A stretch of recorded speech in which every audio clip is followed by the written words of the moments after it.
तेल ठेवूया फोडणीसाठी. तर सगळ्यात आधी आपण यात मोहरी, हिंग, हळद आणि कढीपत्ता टाकूया.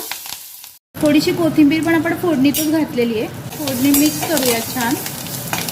यामध्ये आपण हे शिजवलेलं वरण घालू. फोडणीमध्ये वरण छान मिक्स करून घ्यायचं. पाणी आपण याच्यात ॲड करू. तिखट घालायचं, चवीनुसार मीठ.